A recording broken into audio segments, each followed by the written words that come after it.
A lo largo de la historia de este canal de mierda he hablado de la herejía de Horus, pero nunca he resuelto una duda. ¿Qué es la herejía de Horus? Bueno, en realidad es mentira, porque mi primer video fue hablando sobre la herejía de Horus y qué era, pero me centré solo en Isban III y en Isban V. Ese video lo borré hace ya mucho tiempo, y ahora es Lost Media. Dame el contexto de ese boimene. No hay, es Lost Media. Pero tenía tantas ganas de saber el contexto. ¿En serio? En serio. No lo defraudaré ni a Diri, voy a buscar en Lost Media. ¿Me cree? Solo si es apto para sensibles. En fin, en este video iniciaré una saga de, valga la redundancia, vídeos, donde hablaré de forma simple qué fue la herejía de Horus, explicando algunas de sus batallas importantes y muchas más cosas, y advierto que debes saber un poquito de todo esto para que entiendas mejor, pero si no sabes ni mierda, tú tranquilo.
It is the 31st millennium. Humanity is caught up in a great crusade.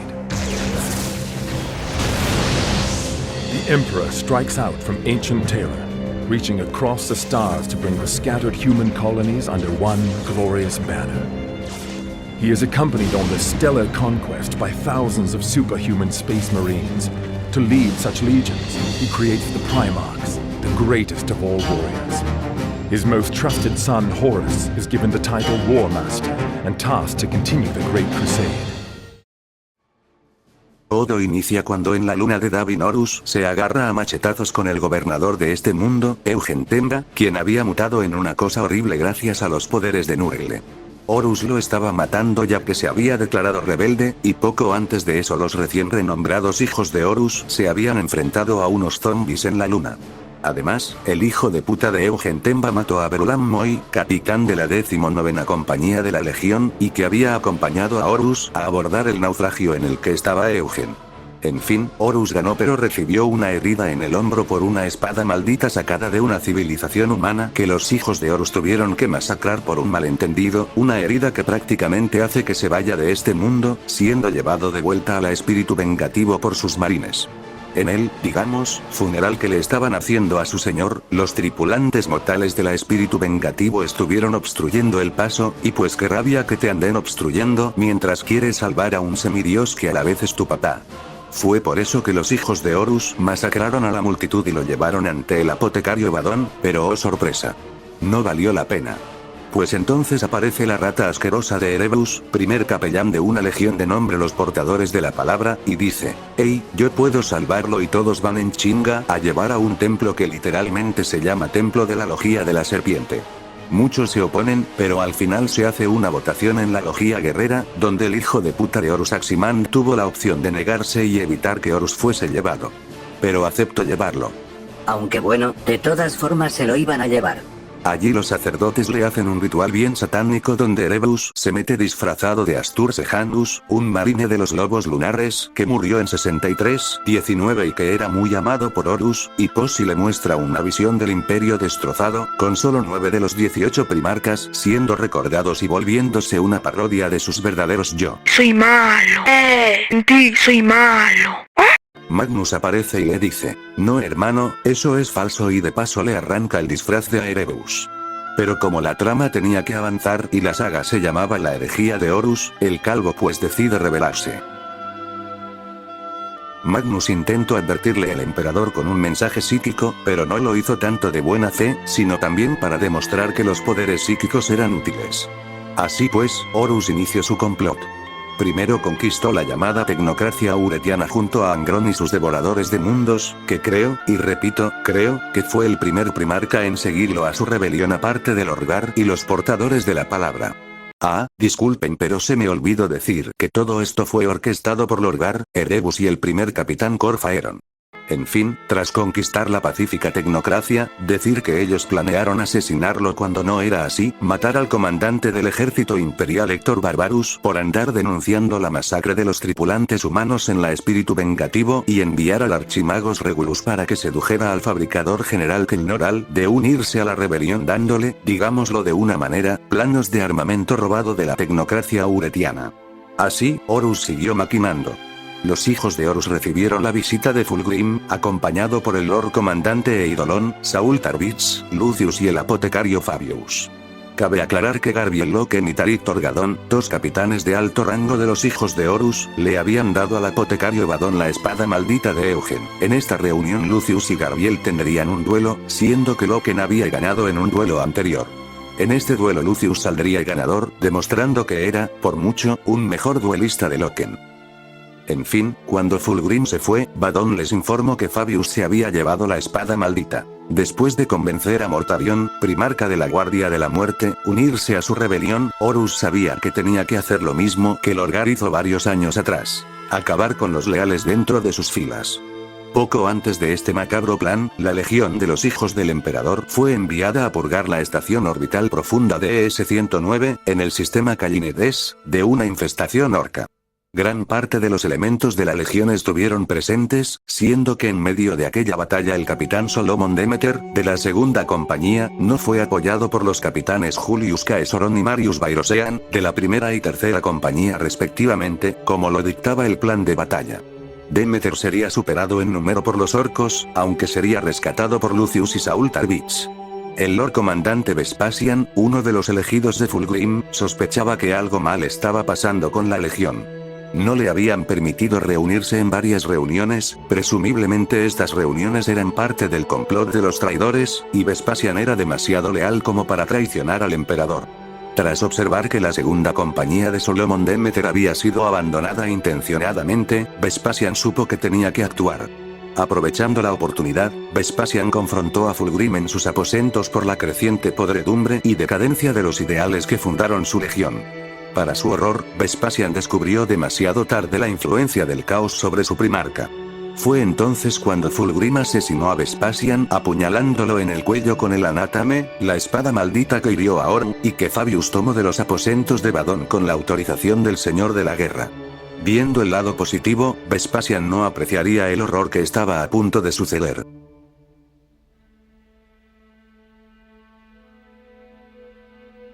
Tomó como excusa la rebelión del sistema Isban para orquestar la masacre, llevándose consigo no solo a 4 legiones, sino también a las legión de titanes de nombre Legio Mortis, la primera legio titánica en unirse a su rebelión, la Legio Vulpa, la Legio Audax y la Legio Interfector, siendo estas 4 perras las primeras en unirse a la rebelión del Señor de la Guerra. Horus hizo un ritual con un demonio para que éste le asegurara que la flota traidora no recibirá muchos problemas a la hora de pasar por el Warp, mientras que le tocaran los huevos a los leales. Horus andaba preocupado con los 1000 hijos, pero después cambió un mensaje del emperador alemán Rus, primarca de los lobos espaciales, que decía que tenía que arrestar a Magnus y su legión. Horus lo cambió para que en vez de arrestar, fuera a aniquilar. También tengo que decir que Leman Russ y los lobos espaciales no odiaban a los 1000 hijos por ser psíquicos, sino por no tener cuidado con el warp y hacer caso omiso a las advertencias no solo de Russ, sino también del Hagata y Khan y el perro emperador de la humanidad. Pues sí, primero destruyó la estación de comunicaciones ubicada en Isban Extremis, el ataque fue comandado por el capitán Nathaniel Garro de la Guardia de la Muerte y el Lord Comandante Eidolon y Saul Tarvis de los Hijos del Emperador. Nathaniel Garro resultó herido, con una de sus piernas destrozadas y tengan esto en cuenta que es muy importante. Tarvis subió a la pirámide en la que estaba la cantora, distrayéndola el tiempo suficiente para que el Lord Comandante Eidolon lanzara un raro grito y decapitara a su enemigo con el sable charnaval de Saul. Nathaniel sería llevado a la fragata Eisenstein mientras se recuperaba, lo cual va a resultar muy útil. Ignatius Grulgor, capitán de la segunda gran compañía de la Guardia de la Muerte, sería asignado a la Eisenstein para matar a Garro cuando sea el momento, al igual que otros marines de la segunda gran compañía. Entre los caídos por la cantora de guerra estaba el capitán Odobokar, quien servía como oficial de comunicaciones de la Andromeus, y esto resultará muy útil. Eidolon llevaría a Saul a la Andromeus, donde lo llevaría al laboratorio de Fabius y le propondría unirse a una nueva generación, diciéndole que el futuro es hoy. Saul sabía que algo andaba mal y lo rechazó, y pues Eidolon se sintió muy decepcionado. Mientras los hijos del emperador festejaban su evidente victoria, Saul le pidió al anciano Rilanor que si podía quedarse en la Androniu, y pues Rilanor le dijo que no había problema. Pues sí, tras un complot bien cool, Horus ordenó que cada legión desplegara 1/3 de su fuerza como parte de la primera oleada sobre el mundo de Isban III. En aquella reunión Garbiel Loken y Tarik Torgadon conocerían a Capitán Karn, de la 8ª compañía de asalto de los Devoradores de Mundos, y que demostraría ser un hombre encantador.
Los devoradores de mundos liderados por oficiales como Irlen y Shabrandar desembarcarían en la plaza, provocando una masacre contra los enloquecidos defensores rebeldes. La Guardia de la Muerte dirigida por Ulysse Temeter y apoyada por la Legión Mortis, especialmente por el titán del príncipe Sesauturnet, el Dies Irae, desembarcaría en las trincheras y empezarían a barrir con estas.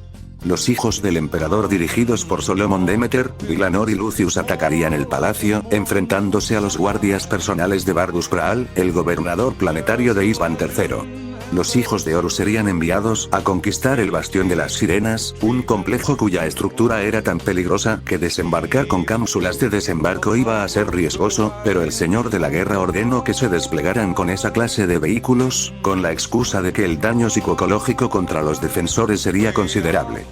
Garbiel Loken y Tarik Torgadon estaban al mando de aquel ataque, sintiéndose honrados por ser tomados en cuenta por su primarca, a pesar del creciente distanciamiento y tensión que se había generado después que de Loken y Torgadon se opusieran a enviar a Horus al templo de la Logia de la Serpiente.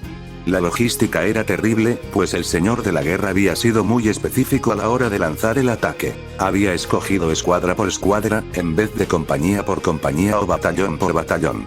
Así pues, la batalla continuó, con los marines espaciales masacrando a los defensores de Isvan III.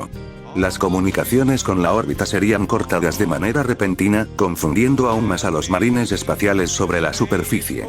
Nada podía detener a la Guardia de la Muerte en las trincheras, quienes avanzaban con disciplina como si de la mismísima muerte se tratara. Los devoradores de mundos habían creado un mar de sangre y cadáveres, creando trincheras improvisadas con sus hermanos caídos y los defensores rebeldes. Los cantores de guerra, extraños psíquicos renegados, estarían en aquel combate, aunque ni siquiera ellos eran suficientes como para detener el ataque imperial. Los hijos de Horus demostraron ser la mejor de todas esas legiones, saliendo adelante a pesar del desastroso desembarco. Lucius sería respaldado por sus guardaespaldas, la cohorte Nausicaa, y entre ellos el marine de nombre Solaten. Bardus Praal sería asesinado por Lucius, iniciando así el inevitable declive de los defensores rebeldes. Marius Bairosean y Julius Caesoron acompañarían a Fulgrim a visitar a Ferrus Manus, primarca de los Manos de Hierro, y unirlo a la causa traidora, aunque Fulgrim subestimó bastante la lealtad de su hermano primarca.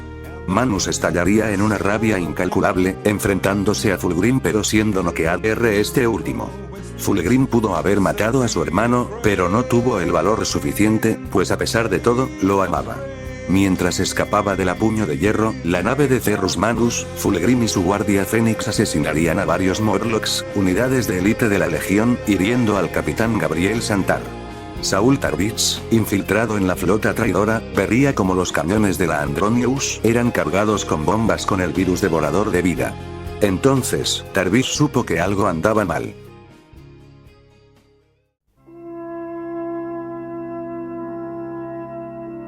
Se hizo pasar por un traidor para evadir a un sacerdote del Mechanicum, y posteriormente robaría una cañonera Thunderhawk e iría a la superficie del planeta. El Lord Comandante Eidolon se enteraría del escape de Saul, ordenando que un escuadrón de cazas acabarán con él lo más pronto posible. La fragata Eisenstein interceptaría la cañonera de Saul Tarvitz, y al principio Garro y su tripulación creyeron que era Eidolon yendo a la batalla, pero después Saul le advirtió a Garro sobre los planes del Señor de la Guerra, y como este junto a los otros 3 primarcas que lo acompañaban iban a traicionar al emperador de la humanidad. Además, Eidolon le enviaría la orden a Garro de destruir la Thunderhawk. Nathaniel Garro, quien por cierto había sido atendido por Fabius, cuestionaría a su hermano de batalla, con el que había luchado varios años. Toda la tripulación de la fragata Eisenstein, incluyendo los miembros del escuadrón personal de Garro, cuestionarían las palabras de Saul, aunque Garro sabía que Tarvitz era demasiado honorable como para difamar a Horus y a Mortarion. Finalmente, Garro ordenó que la Thunderhawk fuese destruida, pero cambiaría las coordenadas a último momento para destruir los cazas. Se excusaría diciendo que la explosión de la Thunderhawk acabó con los interceptores. Nathaniel le prometería a Saul que iría a advertirle a Terra, y que se volverían a ver algún día, sobre la superficie de Terra. Saul desembarcaría en el palacio, encontrándose con el capitán Lucius, quien estaba presumiendo de su victoria al haber asesinado a Praal. Mientras la batalla continuaba, Saul le advirtió a Lucius sobre la traición del Señor de la Guerra y de Fulgrim, y aunque Lucius se negó en un inicio, aceptó colaborar con él. Lucius le advertiría a los hijos del emperador, Guardia de la Muerte e hijos de Horus, mientras que Tarvitz iría a advertirle a los devoradores de mundos de Erlen. El titán Diesira se detendría, sellando todas sus aperturas, y Ulliste se daría cuenta de que algo malo, muy malo, estaba por pasar. Tarvitz le diría a Erlen que los hispanianos disponían de un arma biológica, pues si le decía que Angron los había traicionado, muy probablemente iba a ser asesinados allí mismo. Así pues, los leales se fueron a poner a cubierto, aunque algunos tuvieron el infortunio de no escuchar la advertencia y continuaron luchando. Saul se encerró en un búnker junto a los devoradores de mundos, deseándoles decir la verdad, pero sabía que era muy riesgoso. Entonces, se produjo el bombardeo.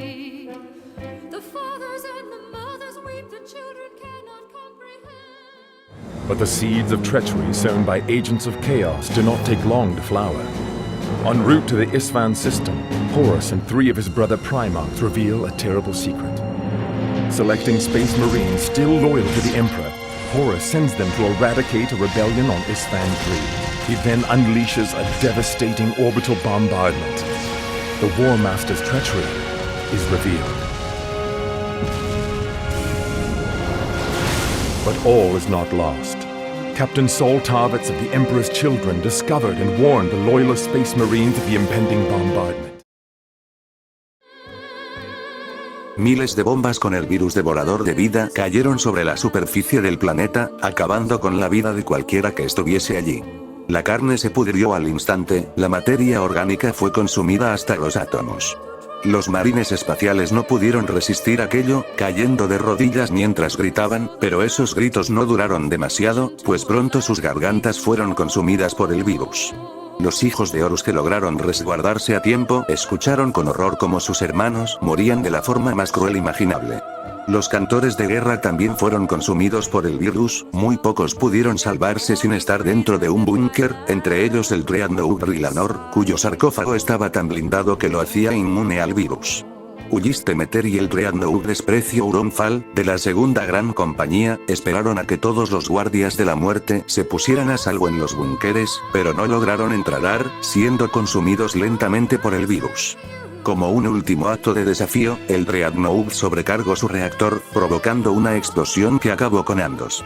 En la órbita, Horus Lupercal le mostró a los rememoradores apiñados en una sala las grabaciones del bombardeo, como una ola negra consumía el planeta, y Somode bajaba tierra muerta tras sí. Lupercal y los demás primarcas, quienes odiaban que simples y débiles artistas invadieron sus naves hechas para la guerra, habían acumulado un resentimiento a los rememoradores, resentimiento que estaba a punto de explotar en aquel momento.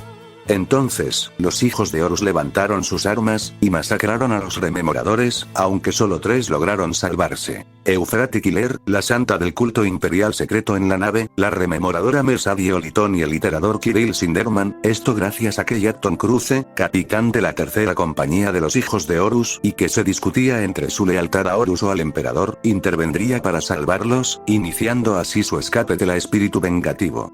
El virus murió rápidamente, y toda la superficie del planeta quedó devastada. Una nave del Mechanicum llegaría al planeta, solo para ser derribada y caer contra la ciudad coral. El magos que iba a bordo, Caleb X, sobreviviría, y junto a sus soldados Tayax, pronto se unirían a la resistencia leal. Entonces, varios marines empezaron a salir, pero una simple estela del cañón de la espíritu vengativo incendió todo el planeta, pues la atmósfera de este quedó contaminada por gas altamente explosivo por la materia orgánica descompuesta. Así pues, tras el virus inició la tormenta de fuego. Todo el planeta ardió en llamas, y los marines que salieron de su refugio buscaron ponerse a cubierto, pero ya era muy tarde. La fragata Eisenstein no se unió al bombardeo, esto ya que Nathaniel Garro confrontaron a Ignatius Grulgor y a los demás marines traidores de la segunda gran compañía. Ignatius declaró su aborrecimiento al emperador, quien los había abandonado tras el triunfo de Ulanor. Resumidamente, una bomba del virus devorador de vida estallaría en aquel lugar, e Ignatius y sus marines traidores serían consumidos.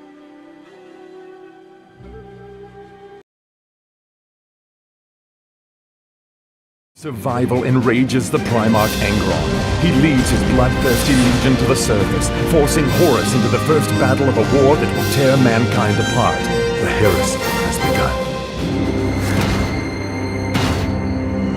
The Horus Heresy. Drop Assault.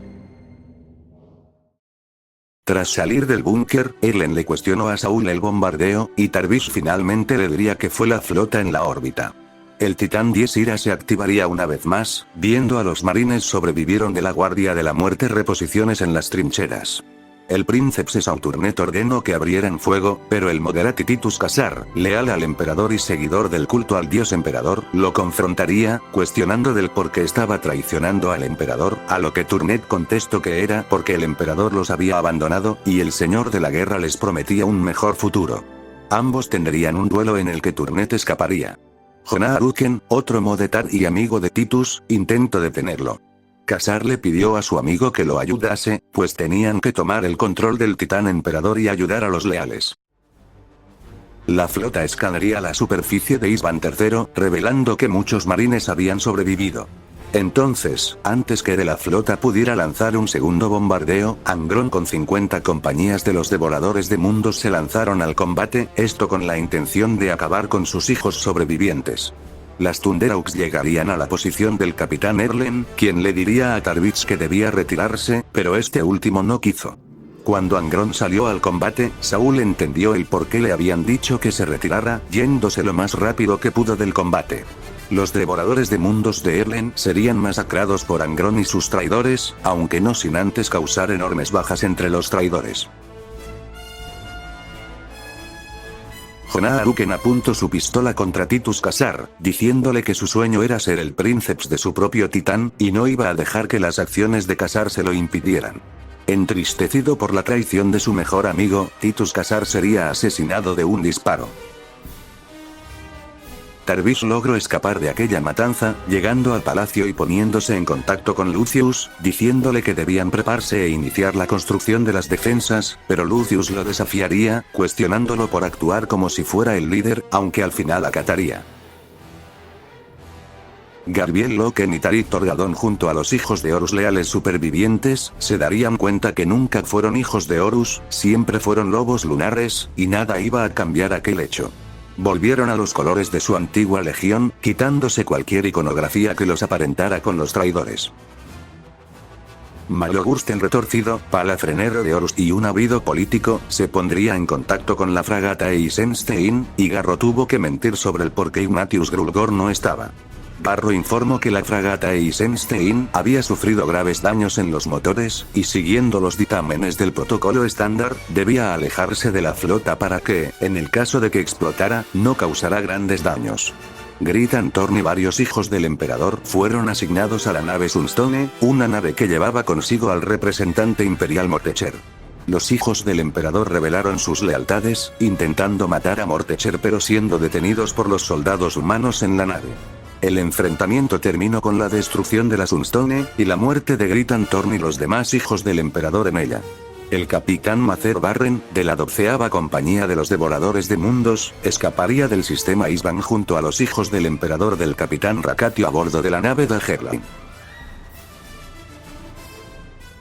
Los planes de Horus no estaban yendo como él quería, y se reuniría junto a Malogurst, el quinto capitán pequeño Horus Aximand, el primer capitán Ezequiel Abaddon y el portador de la palabra Erebus, esto para discutir los siguientes movimientos. No podían bombardear el planeta, pues se arriesgaban a matar a Angron y a los devoradores de mundos traidores, además de poner a esta legión en su contra si lo hacían. Horus era un excelente primarca para redoblar todos los imprevistos a su favor, por lo que sabía que debía continuar con el juego. Le diría a Aximand y a Abaddon que los hijos de Horus iban a desembarcar, pero no estarían dirigidos por ellos. Abaddon se sintió ofendido, pues era el primer capitán y merecía el honor de masacrar a los defensores leales, pero Horus solo le diría que tenía mejor planes para él, así que los hijos de Horus iban a ser dirigidos por el séptimo capitán Sergat Argost y Luz Sedirare, capitán de la 13ª compañía. Jackton Cruce se enfrentaría a un asesino de nombre Magar, saliendo triunfante del duelo y tomando una Thunderhawk para escapar a la fragata Eisenstein. Sin embargo, uno de los oficiales de la nave, el oficial de comunicaciones Tyrin Maas, estaba del lado del señor de la guerra y le informaría a Kalas Tipón, primer capitán de la Guardia de la Muerte, sobre el intento de escape de Garro. Este, en respuesta, le partiría el cuello. La fragata Eisenstein, que por cierto, era dirigida por Barik Karya, iniciaría su escape del sistema Isban mientras era perseguida por la nave personal de Tipón, el poderoso acorazado de nombre Terminus Est. Gracias a unos cálculos hechos por la oficial de vuelo Rachel Boug, la nave lograría realizar un salto warp usando como impulso la luna de Isban III, realizando un salto a ciegas para llegar a Terra.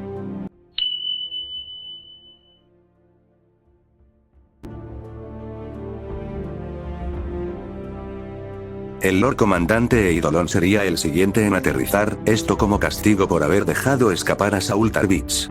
Eidolon tomó pocas tropas, creyendo que se iba a encontrar con leales debilitados y desorganizados, avanzando al palacio en formación de columna. Al llegar, sería aplastado por las organizadas defensas leales, ni siquiera logrando llegar a los muros.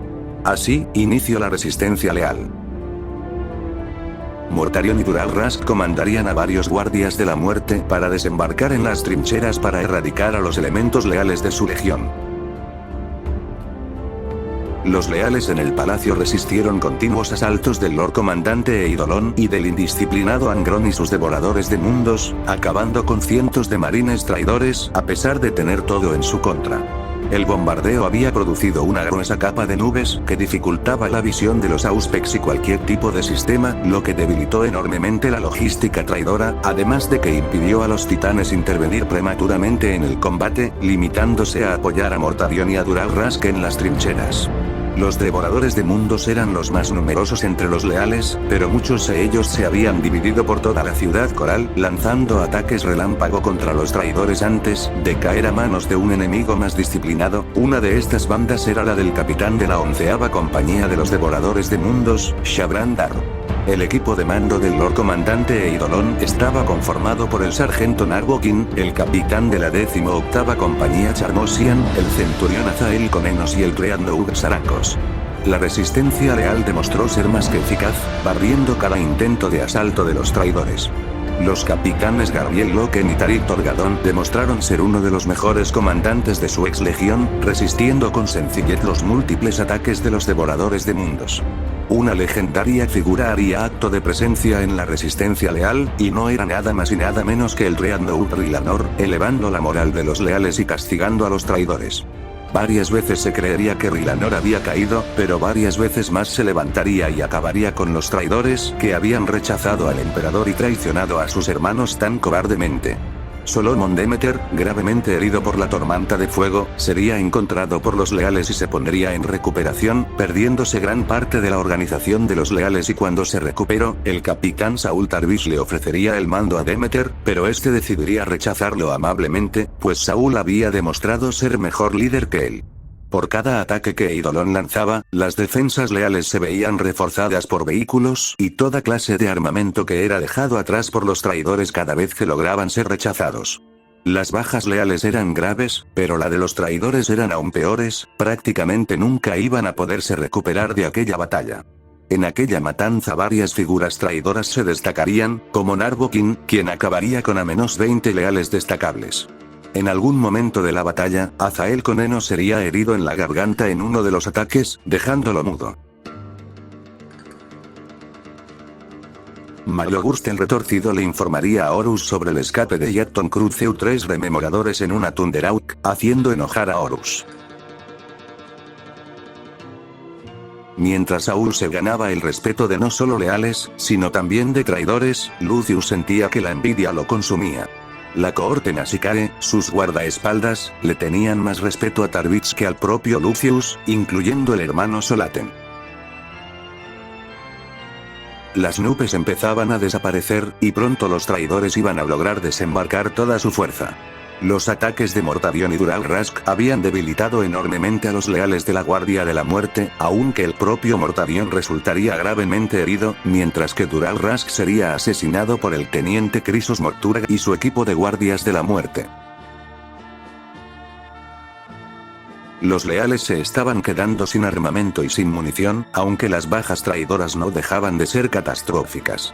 Los fieles al emperador no luchaban para ganar, solo luchaban para permitir que Nathaniel diera la advertencia, aunque Nero Vipus y otros más tenían la fe de que el imperio iba a llegar para descartarlos. El apotecario Evadón atendería a los leales heridos junto a su asistente, el hijo del emperador de nombre Metridón. Tarvis le asignaría al sargento Kaiteron, un hombre que veía la guerra como un problema matemático que debía ser resuelto, la mayor parte de las armas pesadas de los defensores. Los días finales se acercaban. Garbiel y Tarik continuaron dominando el bastión de las sirenas heroicamente, aunque ambos tenían una idea en mente: matar a Abaddon y a pequeño Horus, y si lo lograban, los hijos de Horus sufrirían un daño irreversible en su cadena de mando. Mientras tanto, Fulgrim no tendría el valor de destruir la inmovilizada Puño de Hierro con los cañones del orgullo del emperador, su nave insignia, y esto decepcionaría un poco a Marius Bairosean. Eidolon lanzaría un ataque junto al capellán Charmosian, un ataque que sería interceptado por el capitán Lucius y Kaiteron. El ataque sería desmantelado rápidamente, con Eidolon y sus tropas intentando escapar, mientras que Tarvis lanzaba un ataque sorpresa y mientras que Lucius ya tenía en mente lo que iba a hacer. Se subió al Land Raider de Charmosian, enfrentándose a él en un breve duelo que terminó con el capellán siendo decapitado. Lucius tomaría su cabeza como un trofeo, y tras la batalla, Saul lo cuestionaría, preguntándole el por qué tenía la cabeza del capellán, y Lucius ofrecería como excusa lo anteriormente dicho. Saúl quiso reprenderlo, pero solo lo dejó y dijo que lo iban a lograr. Lucius se mofó de cómo Saúl se había convertido en un héroe, y Lucius sentía que la amargura lo consumía al saber que Tarbis había ganado mucha más gloria que él. Usó el comunicador del capellán para ponerse en contacto con el Lord Comandante Eidolon, proponiéndole regalarle las defensas del palacio a cambio de que lo dejara volver a la legión. Entonces, Eidolon aceptó el trato. Los leales habían detectado la llegada de Abaddon y Pequeño Horus a la Basílica Macariana, y Garbiel Loken y Tarik Torgadon partirían para enfrentarse a ambos traidores, aunque no estaban muy seguros.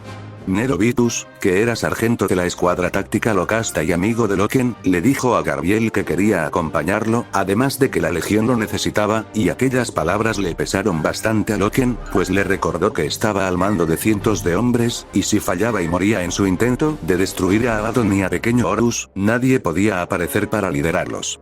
Loken le ordenó a Vitus que se quedara, y así Tarik y Garbi se fueron, aunque ambos no estaban muy seguros. Fulgrim llegaría, informando que Ferrus Manus y los Manos de Hierro se habían mantenido leales, entorpeciendo aún más los planes del Señor de la Guerra, haciéndolo enojar, pero Horus usaría su carisma para ordenarle ir a Isban 5 a construir las defensas. Eidolon le informaría personalmente al Señor de la Guerra sobre que tenían un aliado en el palacio.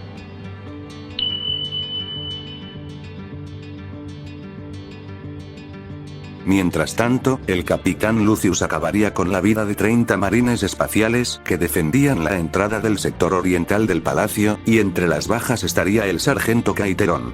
No hubiese logrado aquello de no ser por la ayuda de Solomon Demeter, quien fue engañado por Lucius, quien le dijo que esos 30 marines eran traidores. Cuando Solomon se enteró de la verdad, sintió como un profundo odio lo consumía, lanzándose al combate contra Lucius, pero siendo asesinado rápidamente por este mismo. Con las defensas ahora abiertas, Eidolon lanzó el ataque final.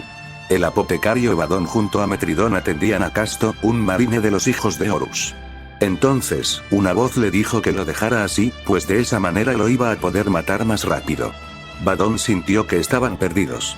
Alzó la cabeza, viendo una figura con armadura púrpura y dorada que sostenía un gran martillo.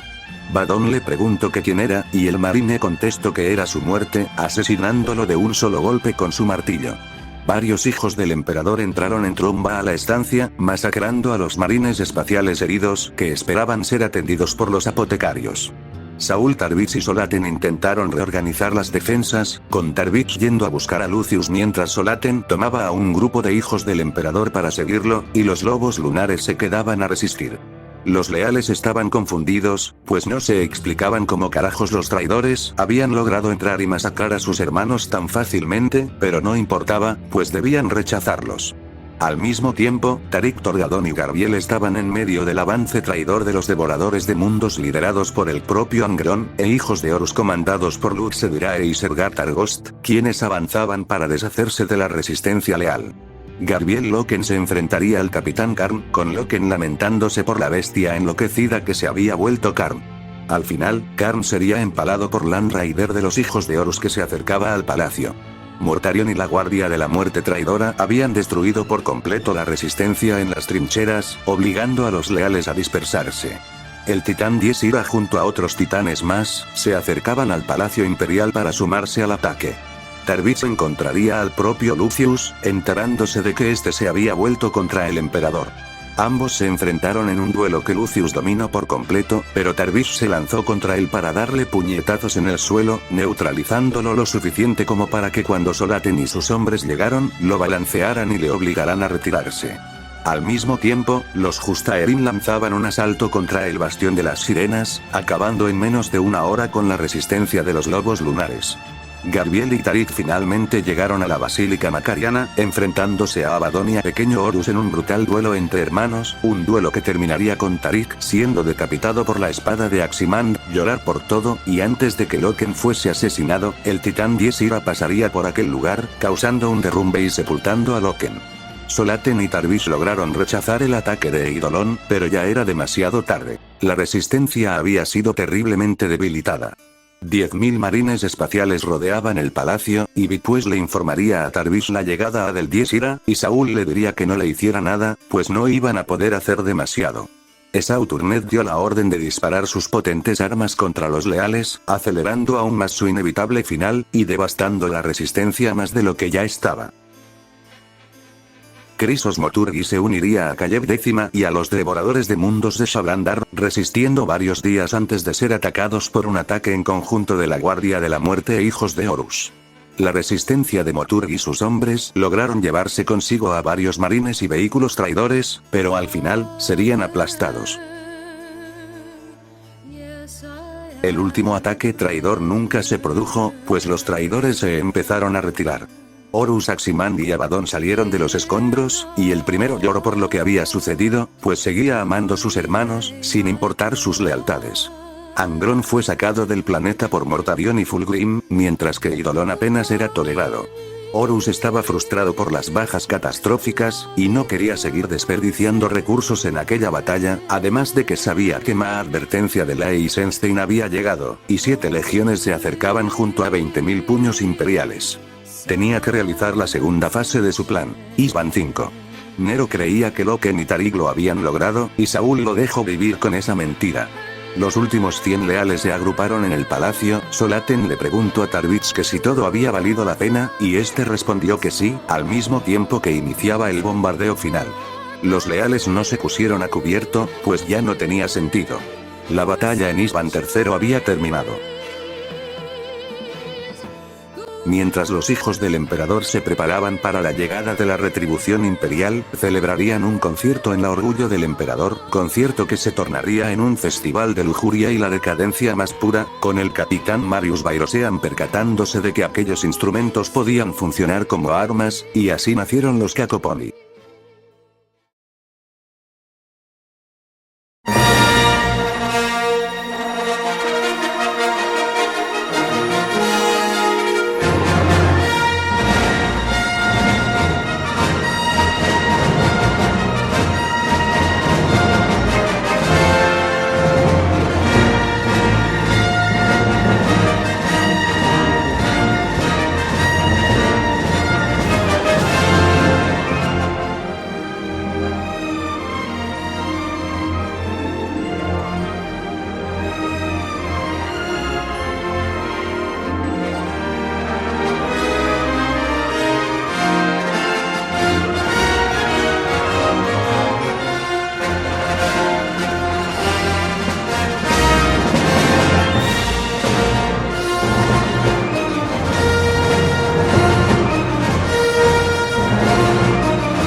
Fulgrim eligió una fortaleza preimperial en ruinas y un emplazamiento de muralla defensiva en el borde de la meseta de Urgai como base para su fortificación. Con la ayuda de elementos del Mechanicum oscuro adscritos a las fuerzas de Horus, creó rápidamente una vasta red de trincheras, baluartes y reductos alrededor de esta muralla y fortaleza, emplazando baterías antiaéreas y silos de misiles tierra a órbita a lo largo y detrás del perímetro. La fortaleza en sí fue parcialmente reconstruida, reforzándola e incluso instalando un escudo de vacío protector. Este serviría como puesto de mando de Horus en la batalla venidera. Al enterarse de la noticia de la traición gracias a los esfuerzos de la tripulación de la Eisenstein, Rogaldorn, el primarca de los puños imperiales, fue puesto al mando del ejército imperial por Malcador el Sigilita, mientras que Nathaniel Garro y sus marines se quedaban en Luna. Dorn organizó una enorme flota de retribución, liderada por sus propios puños imperiales, para dirigirse a Isban. Mientras tanto, transmitió la orden para una fuerza de ataque de no menos de 7 legiones cercanas, siendo estas los Manos de Hierro, las Salamandras, la Guardia del Cuervo, los Portadores de la Palabra, los Amos de la Noche, los Guerreros de Hierro y la Legión Alfa, para viajar al sistema Isban y destruir las fuerzas traidoras, mientras la flota de Dorn se reunía en Terra. incapaz de trasladar a tiempo a toda su legión a Isban debido al daño infligido a su flota por Fulgrim durante su escape de su desastroso encuentro, Ferrus Manus eligió viajar en la nave Ferrun, en gran parte intacta, junto con toda su élite de exterminadores, los Morlocks. Ferrus fue pronto designado comandante de campo interino de esta enorme flota de retribución imperial por Dorn y Malcador. Tras la conclusión de los acontecimientos en Isban III, Horus trasladó sus fuerzas a Isban V, participando en la labor defensiva de Fulgrim. En ese momento, las fuerzas de Horus incluían a la mayoría de su propia legión de los hijos de Horus, así como a las de los hijos del emperador, la Guardia de la Muerte y los Devoradores de Mundos. Junto a estas unidades Astartes, también comandaban millones de fuerzas traidoras del ejército imperial bajo el mando del Lord Comandante Faile y los titanes de la Legio Mortis. Durante el período posterior, construyeron una inmensa red de trincheras, búnkeres, reductos, emplazamientos de cañones, baterías antiaéreas y antibuque, todo ello al amparo de generadores de escudos de vacío. Los leales ya estaban siendo manipulados, con Alparius y Omegon enviando operativos que saboteaban una estación de retransmisión astropática para bloquear un mensaje de Vulcan instando a la cautela. Esto ayudó a asegurar que el más impulsivo Ferrus Manus, impulsado por un deseo de venganza contra Fulgrim, tomara el mando y se lanzara al asalto de Isban III.